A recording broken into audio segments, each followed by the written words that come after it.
የዚህን ዓለም ነገር መረዳት ያስፈልጋል። አስተዋይ ሊኖር ይገባል። ሰው ሁሉ የሚናገረውን ሊያስተውል ይገባል። የሚሰራውን ሊያስተውል ይገባል። እግሮቹ ወዴት ነው የሚያቀኑት? የሚራመድበትን ነገር ሊያስተውል ይገባል። እርምጃዎቹ ሁሉ ሊለኩ ይገባል። እንደው ዝም ብሎ እንዳገኘ መራመድ የለበትም። ወደ ጥላቻ፣ ወደ ክፋት፣ ደም ወደ ማፍሰስ እንግዲህ በልህ ገሪሆሙ ለክኤ ወደም ሐሳሮ ቅጥቃጤ ውስጥ ተፍኖቶሙ ነው ያለው ቅዱስ ዳዊትና በእውነት የኃጥአን እግሮቻቸው ደም ለማፍሰስ የፈጠኑ ናቸው ነው የሚለው። እግሮቹ የአንድ ኃጥእ ሰው እግሮቹ በቃ የሚሮጡት ወደ ክፋት ነውና ነገር ግን የሰው ልጅ እግሮቹ ወደ ሰላም መንገድ መቅናት አለባቸው። አርታ ሀገሬን ውስጥ ፍኖተ ሰላም በሚስጥረ ጥበቡ ቅዱስ ነው የተባለውና እግዚአብሔር በረቂቅ ጥበቡ በረቂቅ ምስጢሩ ወደዚህ ዓለም መጥቶ እግሮቻችንን ወደ ሰላም ጎዳና አቀናልን ነው የተባለው።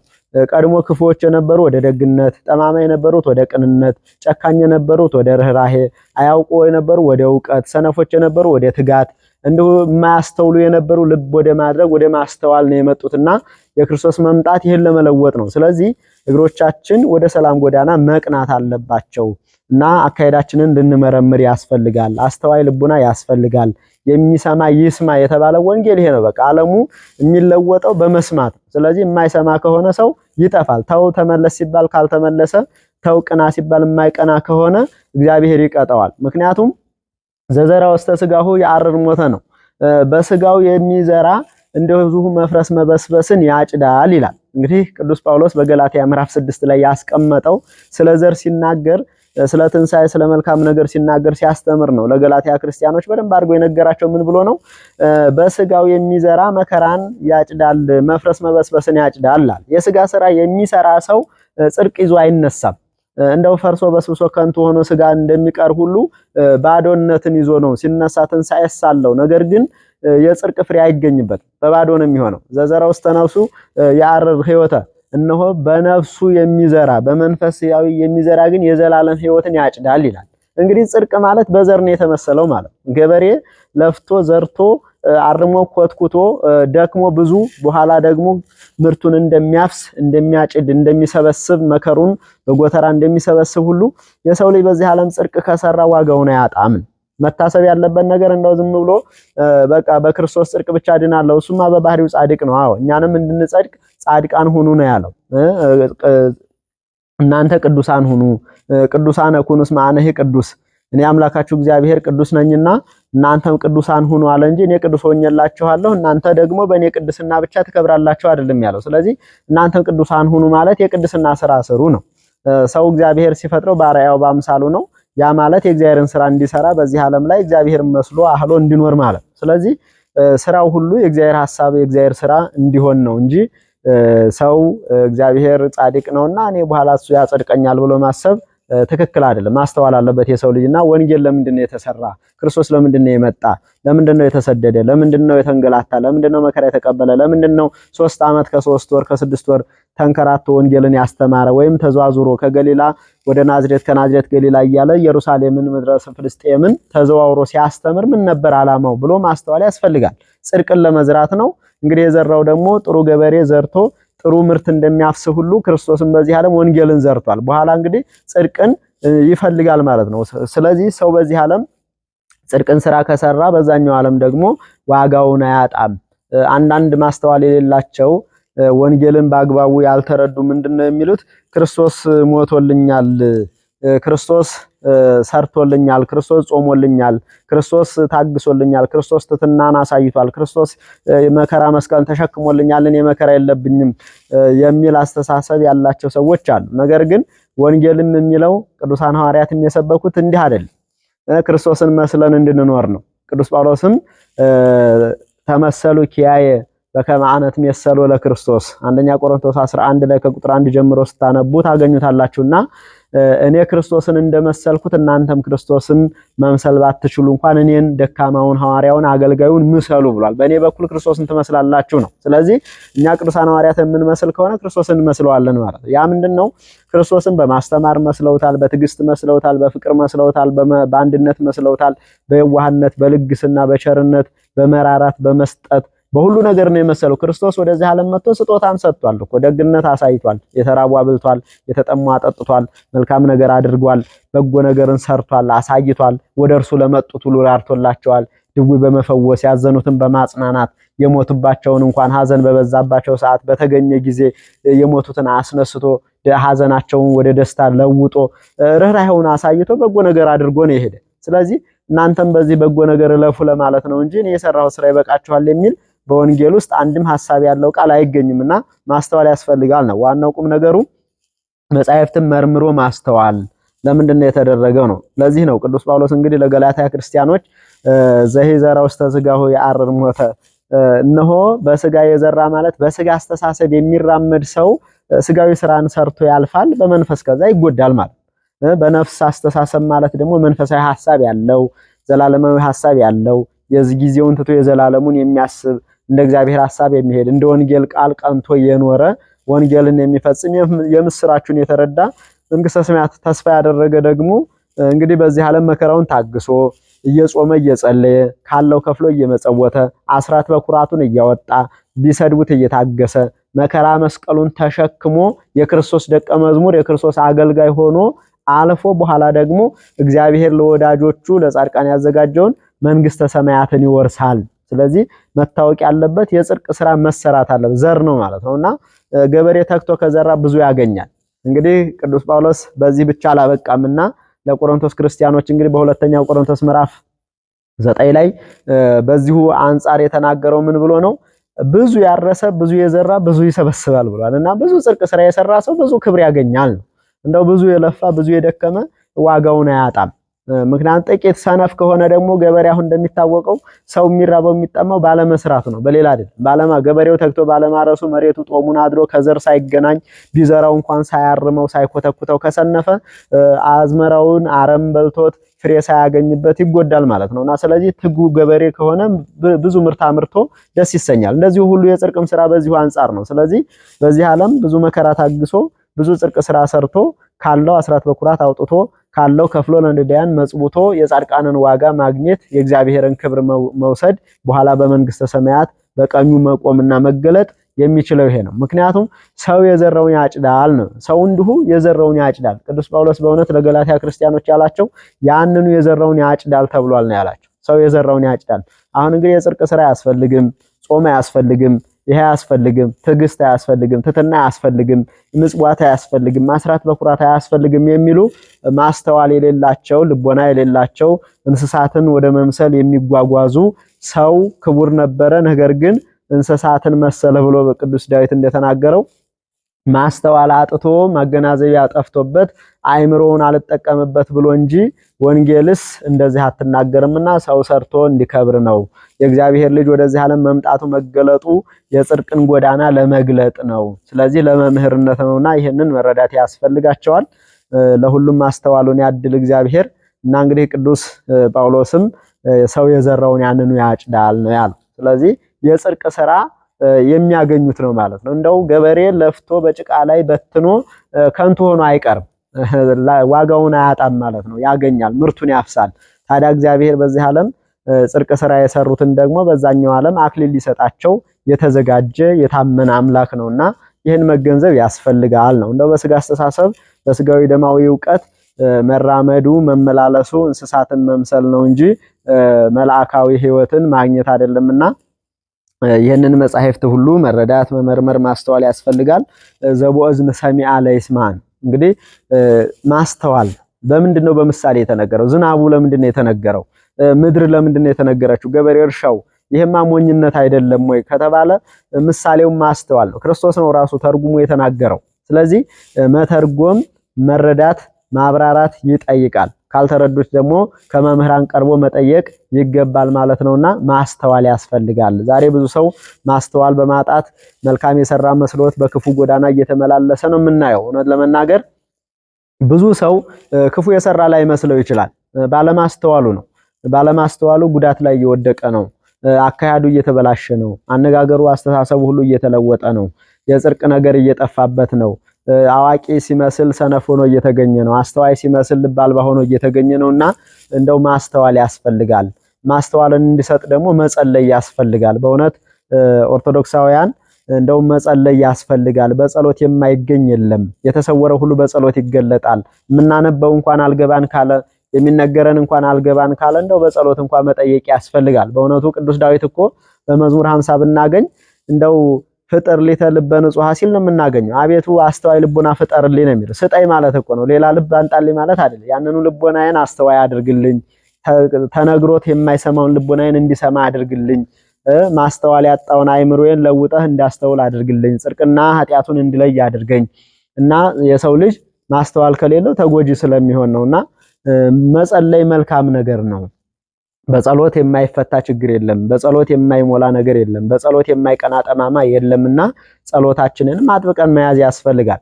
ብዙ ሰዎች የሐሰት ትምህርት ስለዘሩ የማይገባ ነገር እየሰማን ጆሮአችን በማይገባ ነገር ተሞልቶ መልካም ነገር ከኛ እየራቀ እየሄደ እንደው ጠማማ እየበዛ ነውና ማስተዋል ያስፈልጋል።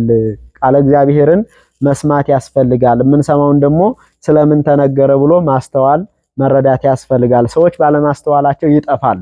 እንግዲህ የሉቃስ ወንጌል ምዕራፍ 24 እንደተነገረው እናንተ መጻሕፍትን ካለማስተዋላችሁ የተነሳ ትስታላችሁ ነው የተባሉትና መሳት የሚመጣው ካለማስተዋል። ሰው እንዴት አንብቦ መረዳት ያቅተዋል? መጻሕፍት የሚጻፉት እኮ ለስጋም ነገር ቢሆን ጥቅም የሚገኝበት ነው። ፍልስፍናውም ቢሆን ጥቅም የሚገኝበት ነው። ለስጋም ቢሆን በተጻፈው ተነቦ አንብቦ ሰው ተረድቶት ስጋዊ ዕውቀትም ቢሆን መጨበጥ ካልቻለ ሰነፍ ነው ማለት ነውና ማስተዋል ያስፈልጋል። ስለዚህ የጽድቁንም እንደዛው ነው። የጽድቅ ነገርም ካልተረዱት ካላስተዋሉት በተግባር ካላዋሉት ፍሬ ማፍራት አይቻልም። የሚደከመው ፍሬ ለማፍራት ነው። እንግዲህ እናንተ የንስሐ ፍሬ አፍሩ ተብሎ ነው የተነገረው። እንግዲህ መጥምቀ መለኮትም ሲያስተምር የመጀመሪያው ሰባኪ በመጀመሪያው ስብከቱ ትምህርቱ የተናገረው እናንተ እንግዲህ የንስሐ ፍሬ አፍሩ ነው። አሁን ለኛ የሚያስፈልገን የንስሐ ፍሬ ነው ማለት ነው። በዚህ ዓለም ስንኖር እንባክናለን፣ በልባችን ክፉ ነገር እናስባለን፣ ብዙ ነገር ያደክመናል፣ ብዙ ዘንግተናል፣ ሰምተን እንዳልሰማ ሆነናል፣ መስራት የሚገባንን ነገር አልሰራንም፣ ቃለ እግዚአብሔርን ተምረን እንዳልተማረ ሆነናል። የጽድቁን ነገር ተምረን ጽድቅ ሳንሰራ እያለፍን ነው ያለነው። በእውነት እንደው ማስተዋል በእውነት እንደው እግዚአብሔር ቢሰጠን በተማርነው ትምህርት መልካም ነገር መስራት ብንችል እንዴ ሰው የሚማረው እኮ ፍሬ ለማፍራት ነውና፣ ስለዚህ ለምንድን ነው የምንማረው?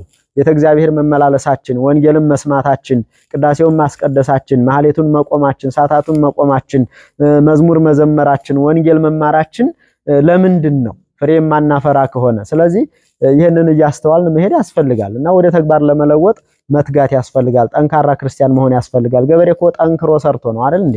ጭቃውን ታግሶ ነው፣ መከራውን ታግሶ ነው፣ እንቅፋቱን ታግሶ ነው። ቤቱ አይተኛም፣ በረሃ ያድራል፣ ቀኑንም ሌሊቱንም ሰርቶ ነው እና ስለዚህ ይህን ዓለም እንግዲህ በሚገባ ልንረዳው ያስፈልጋል። መንፈሳዊ ነገርን ከስጋዊ ነገር መለየት ያስፈልጋል። የምድሩን ነገር ከሰማዩ መለየት ያስፈልጋል። የጊዜውን ከዘላለሙ መለየት ያስፈልጋል። የስጋን ከነፍስ መለየት ያስፈልጋል። የእግዚአብሔርን ከሰይጣን መለየት ያስፈልጋልና እግዚአብሔር ማስተዋሉን ያድለን። እንግዲህ የክረምት ሁሉም ሰው ሊረዳው የሚገባ ነገር ደግሞ ክረምት በብዙ ነገር ከባድ ነውና ስደታችሁ በክረምት እንዳይሆንም ጸልዩ የሚል ትእዛዝ ተላልፏል። ስደታችሁ በክረምት እንዳይሆን ከላይ ውሃ ከታች ጭቃ ነው ያለው፣ መከራ ነው፣ እንግልት ነው የሚበዛው። ቢሰደዱ ምንም ነገር አይገኝምና ይሄ ስለሚታሰብ መከራ እንዳይበዛ በመከራ እንዳታልፉ እየጸለያችሁ ትግሁ ወጸልዩ ከመ ይትባኡ ውስተ መንሱት ማቴዎስ 26 ከቁጥር 45 ስናነብ ተግታችሁ ጸልዩ ወደ ፈተና እንዳትገቡ የሚል ነው። መብረቅ ነጎድጓድ ይመጣል፣ ጎርፍ አለ፣ ማዕበል ሞገድ አለ። ይሄ ሁሉ ተደራርቦ ይመጣል በዚህ በክረምትና በስጋ። ስለዚህ ሁላችንም መጸለይ ያስፈልጋል። አንዳንድ አካባቢዎች በመብረቅ ሊመቱ ይችላሉ። ማዕበል ሞገድ ሊያስቸግር ይችላል። ገበሬው አርሶ መሬቱን ጎርፍ ሊወስድበት ይችላል። ብዙ ቤቶች በዝናብ ሊወሰዱ በጎርፍ ሊወሰዱ ይችላሉ። ሀገራችን ጉዳት ላይ ልትወድቅ ትችላለች። ይህን ሁሉ በማሰብ መጸለይ ያስፈልጋል። እውነት እንዳው እግዚአብሔር ጸሎታችንን የማይሰማ አይደለም፣ ይሰማናል። እግዚአብሔር የሚሰማን አምላክ ስለሆነ ነው። ስማና አምላክ ነው መድኃኒነ ብለን ሁሌ የምንጸልይለት የምንጸልየው ወደሱ የምንጮኸው የሚሰማን ስለሆነ ስለምናውቅ ነውና ከመከራው ሰውረን። በስጋ ከመከራ ከሰውረን እኮ እኛ ጽድቅ መስራት እንችላለን። እንደው ዝም ብለን አለን ስንል እንዳንጠፋ እንዳንቀሰፍ፣ እንደዚሁ የጽድቅ ስራ ሳንሰራ ንስሐ ሳንገባ ፍሬ ሳናፈራ ወደዚህ ዓለም መጥቶ ብዙ ነገር ሰርቶልን ጽድቅን አስተምሮን የጽድቅን ጎዳና ገልጦልን እርሱ በገለጠልን ጎዳና ሳንመላለስ በእውነት በስጋ ጎዳና ስንመላለስ እንዳንወሰድ ነው። ሞት ነው እንግዲህ ለእኛን የሚወስድ ሌላ አይደለም እና ስለዚህ በሞት እንዳንነጠቅ የጽድቅ ስራ ሳንሰራ እንዳናልፍ ማስተዋልና መጸለይ ያስፈልጋልና ይሄ ክረምት ደግሞ ገበሬው የሚዘራበት ስለሆነ ለገበሬው ዘሩን የሚሰጥበት የሚያመርትበት እንደዚሁ እንስሳቱ ሁሉ እጽዋቱን አግኝተው አዝርዕቱን አግኝተው ሌላውን ሁሉ ፍሬያተ ጽን በቅለው አግኝተው ሳይሩን አግኝተው የሚመገቡበት የሚጠግቡበት ስለሆነ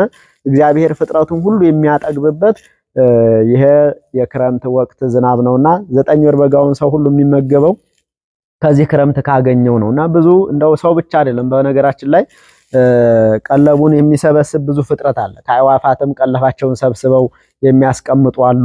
አሁን 9 ወር በጋውን ሰብስበው ዛሬ ጎርፍ ሲሆን መሄድ ስለማይችሉ በዋሻቸው ተቀምጠው የሚመገቡ አሉ እኮ። እነዛ ሁሉ የሚያመሰግኑ ነጽሮ አዕዋፈ ሰማይ እኮ ብሏል ጌታ አይደል እንዴ?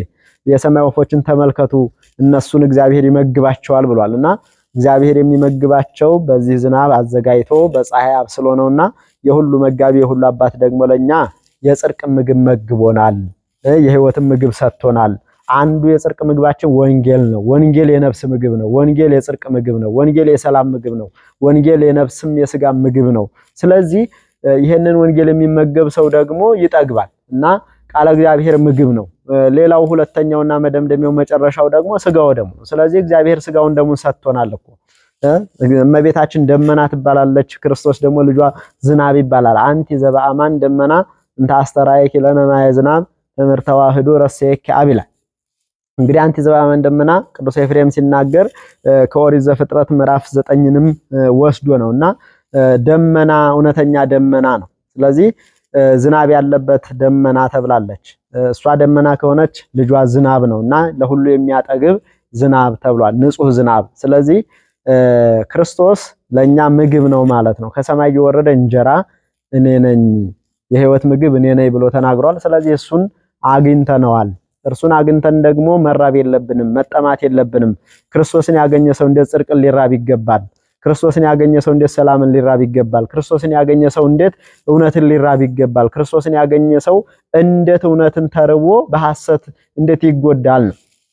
ስለዚህ እግዚአብሔርን ያገኘ ሰው ክርስቶስን ያገኘ ሰው ሰላማዊ መሆን ያለበት፣ የፍቅር ሰው መሆን ያለበት፣ መልካም ሰው ነው መሆን ያለበት፣ የቀና ሰው ነው መሆን ያለበት፣ ጠማማ መሆን የለበት። እግዚአብሔር ጠማማን አይወድምና እንደው መቅናት ያስፈልጋል ለማለት ያክል ነው። ስለዚህ ይሄ ክረምት ብዙ ቢነገር የሚያልቅ አይደለምና ባጭሩ ይሄ ክረምት መግቢያ እንግዲህ ይህን የሰማነው ነው።